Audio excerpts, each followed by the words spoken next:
So last question is again the contentious one related to freedom of expression. We have seen people talking of, that freedom has been curtailed by the government. Yet the question is who determines and what falls under its purview. So if a student in JNU shouts Bharat tere tukde honge, if someone, when we have a law passed in the parliament which says that Jammu and Kashmir, the full Jammu and Kashmir land, is a part of India, a constitution says so, and yet people say that Jammu Kashmir was never part of India, and I say this as an Indian, and it's the Indian government's fault. I'm using my freedom of expression. How and where do you define what is freedom of expression? What is included? What is not included? Let me first go to freedom of expression as a separate from this Bharat Tere Tukde Honge sort of thing. Let's talk about what is freedom of expression. So, what is freedom? You have to ask yourself, is freedom the right that I allow others to do what I like or what is acceptable to me? Or is to what is acceptable to you, तो तुमको freedom देने की जरूरत ही नहीं है. वो तो तुम भी खुश हो, वो भी खुश है. So there is no need for a concept of freedom. Right. So freedom becomes a concept when, in its very essence, is a concept that comes in the context of you have the ability to do things that I do not like or I dislike. Right. And you are still entitled to do it without me taking any adverse action against you. That is basically how I look at freedom. Remember, I said that I'm classical liberal, so I'm sort of very freedom oriented. Right.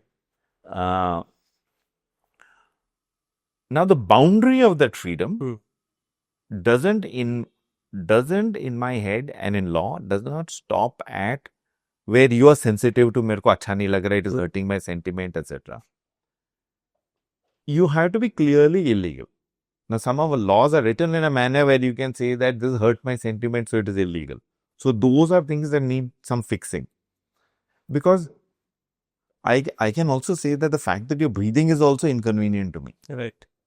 So, I mean, same, the entire caste system functions on that basis. कि वो मेरा अछूत है, वो तो मेरे नजर में भी नहीं आना चाहिए.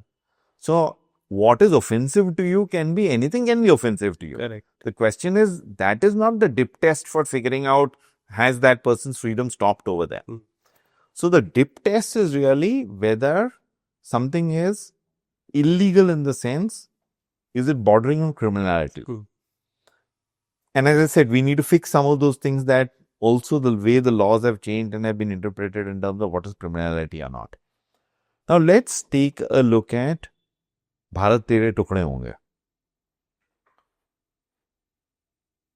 So, I dislike the idea of anybody saying Bharat Tere Tukde Honge. I dislike it intensely. Right. But I dislike many things in many people. Right. Does it mean that I should now be entitled to go and hammer the living daylights out of them? Let's say I'm a vegetarian. मेरे को अच्छा नहीं लगता कि कोई nonveg खाना खा रहा है, मेरे को स्मेल आ रही है, तो मैं उसको जाके धो दूं. Similarly, alcoholism, cigarette. I mean, बाकी तो तुमको तब भी नहीं आएगा. Cigarette is damn irritating for somebody who is not a smoker. So then I should say it is damn offensive and it should be banned in the country. This is the context in which I'll look at Bharat Tere Tukde Honge. 4 dysfunctional chaps who have got no jobs, who probably have no hope of getting a job. I don't know what their circumstances. I'm not on top of really that particular fact situation. But if somebody wants to scream that my mother is like this and my mother is like that, I mean, feel free to, as long as you are not creating a law and order problem. Right. तुमने कुछ illegal तोड़ फोड़ किया, तुमको वहीं पे धो देना चाहिए. Right. तुमने सिर्फ आवाजें की हैं, बैनर उठाया, इन माई वर्ल्ड व्यू बैनर उठा के चलते रहो. You want to say Bharat तेरे टुकड़े होंगे, as long as तुम 4 लोग जा रहे हो, तुम बोलते रहो. For me, the opposite of love is indifference. I'll be indifferent. Now, if that 4 people, so this is not an absolute way of looking at it. If that 4 people now expands to 10,000. Yeah. And there are 10,000 guys who are saying Bharat Tere Tukde Honge. Now there is a greater danger because this is now likely to spill into 10,000 लोग एक साथ gather होंगे, तो it is inconvenient for many people. Right. जब तुम road पे घेराव हो गया तुमने, it is illegal for you to घेराव the road like that. Right. So, like I said, my dip test is illegality. Right. तुम 4 लोग फुटपाथ पे चल रहे हो और उसमें शोर कर रहे हो, करते रहो. As long as you're not causing criminal nuisance. But शोर करते रहो. 10,000 लोग जमा हो गए तो you have started creating nuisance. That is, you have to sort of be hauled up. Right. The fear that 10,000 लोग अगर करेंगे या 4 लोग करेंगे उसमें से एक टेररिस्ट बन जाएगा. जब वो टेररिस्ट बन जाएगा उसको ठोक दो. In anticipation, don't melt out penalty. Otherwise, we'll going to आपने वो पता नहीं कि हॉलीवुड मूवी देखिए माइनॉरिटी रिपोर्ट. Yes. क्राइम होने के पहले ही तुमने पकड़ के ठोक दिया उसको. So don't get into that frame of mind. Prevent to the extent that you can, and if illegality happens, you immediately come down swiftly on illegality. So there has to be a balance. In the balance is restored when freedom is a romantic idea when it is also ring fenced by legality. Right. Freedom is not freedom to do the illegal. Of course. वरना तो मैं आपके घर में चोरी भी कर दूंगा. मैं कहूँगा फ्रीडम, मेरे को तो खाने का हक है. I have a right to life and livelihood. मेरे को कोई और जगह मिलनी नहीं, मैंने आपका खाना चोरी कर लिया. So that's not freedom. So if 4 guys are shouting something, I may not like it. मैं भी जाके उनको 4 गालियां दे के आ जाऊं, क्योंकि गालियां देने में कुछ, मैं भी उनको जाके तुम लोग बेवकूफ हो, गधे हो, ऐसे बोल के आ जाऊं. As long as that also does not cross the line on criminality. Right. So I also have the ability, if I dislike something intensely, I also have the ability to do things that are within the legal remit. Right.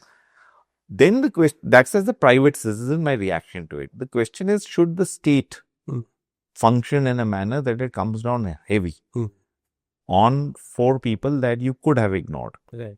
that have not yet crossed the threshold on crime, even if they have the potential to cross the threshold on crime.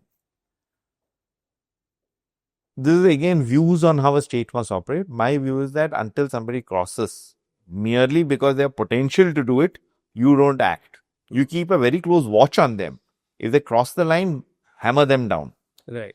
But if they don't, again, when I say hammer them down, it has to be proportionate to the crimes. To the crime. Right. It doesn't mean कि एक आदमी ने चोरी किया तो तुम उसका हाथ काट दिया. That is not India, then that's some other country. कि तुमने चोरी के लिए हाथ काट दिया.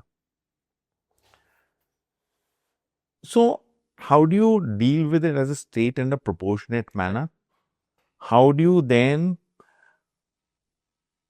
when you deal with things in a proportionate manner, it feels just, and you do not create new opposition to just because of there is excessive state action. See, one of the things that you remember is that excessive state action also creates reactions. Yes, of course. So how do you sort of, अगर कोई innocent आदमी को तुमने पकड़ के धो दिया, तो you will get angry. मतलब अगर तुम्हारे घर में से भाई बहन किसी को कॉप्स उठा के ले गए, तो उसको कुछ लेना देना नहीं. You know that person is innocent, or at least you know that इन्होंने कुछ किया भी होगा तो उस proportion में नहीं जितना state action ले रही है, तो तुम नाराज हो जाओगे. Right. अच्छा, अगर तुम्हारे में हिम्मत है तो तुम भी illegal हो जाओगे. So that question is, how do you want to govern? Right. Do you think that you will be, and I'm not in position of government, so I don't have to sort of give I'm just doing a conversation around this. How do you want to govern? Do you want to govern with a heavy hand? That is a choice that you make. You bear the karma of heavy hand. Yes. If you want to govern with light hand, are you too weak in your governance? Again, you bear the karma of that. Whether you do it with heavy hand or light hand, your karmic consequences will also be borne by me as somebody who has not participated in the decision. So be mindful of these outcomes. And then you do what you have to do. So it is not something that if I was in state, that I might do. Somebody else does it. I may not be in agreement with it. In certain other situations, I may be in agreement with it. Right. So coming specifically to the JNU situation, I, for example, would say, as state, I may require my supporters to also go and raise slogans. Right. Of course. To counter slogans. Slogans counter with slogans. you counter louder slogans. You do things to ridicule somebody who is making those slogans. Right. There are many ways to deal with it. Heavy-handed is not essentially the way I would go. But if it then accumulates to, like we are seeing, larger protests that start creating public inconveniences, I think the state must act